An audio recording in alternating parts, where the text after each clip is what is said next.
Looky, looky, the Nintendo Switch 2 is now here. Finally, the Nintendo Switch 2 is finally here. And from a first glance, it's basically just the same thing like last time. But hey, this is really good, obviously. I just want to show you, well, some of the basic stuff. Mostly just on the Switch itself and not really like say Mario Kart World. Don't worry, I'll get its own separate review later in the future. Now let's switch to it. I'd be glad that they didn't call it something dumb like the 3DS stuff, like New Nintendo Switch. That would have been ridiculous. Of course, looking at the Switch, it looks like your regular Nintendo Switch, obviously.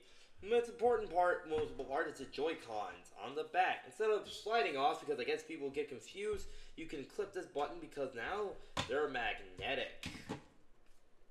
I know, that's pretty cool, obviously. And the screen, obviously the Switch is a lot bigger. We could have also called it Nintendo Switch XL, but that would have been slightly more funnier than like a lot of other 3DS titles as well. The kickstand is notably way better. If you notice with the original Switch's kickstand, it sucked major ass. The OLED model, well, obviously made it better, and the Switch 2's kickstand is just as good, obviously. So yeah, I mean, let's be fair, my original kickstand on my original Switch is broken to all heck, so yeah, of course, so I had to tape it down to make it not stick out. Here, I don't think the kickstand's gonna really break anymore. Of course, nice, you got the headphone jack. You open up the cartridge slot on the back of the Switch instead of the front. That's interesting, of course.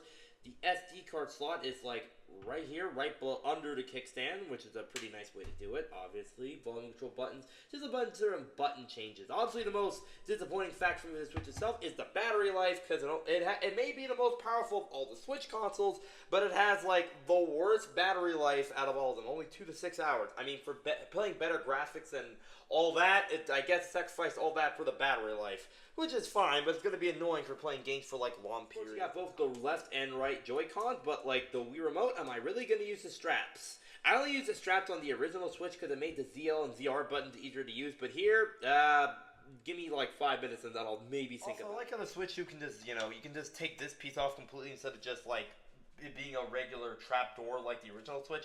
And you like how everyone talked about how it looked like a god dang toaster with the original Switch's box? Well, now it actually does look like a toaster. And, well, yeah, it functions the same way as a regular dock as well. And one of the neat things about the Switch 2 is, yes, it's the original Pro Controller, but you can actually just sync it to your Switch 2, and you can still use the original Switch Pro Controller on the Switch 2. Let's be fair, when it comes to the Switch 2 Pro Controller, besides voice chat, 2 buttons on the back, and having a white top, both Pro Controllers are essentially the same damn thing, so yeah, it worked. And of course, you can use the original Switch's charging cable for the Pro Controller on the Switch 2, so yeah. Another thing is you can use the Joy-Con as a mouse. I want to see someone play a PC game like this. That would be amazing. Yep, and pretty much here are the graphics. I mean, Breath of the Wild runs so dang smooth now. I mean, it already ran pretty good on the original format, but here it runs pretty good.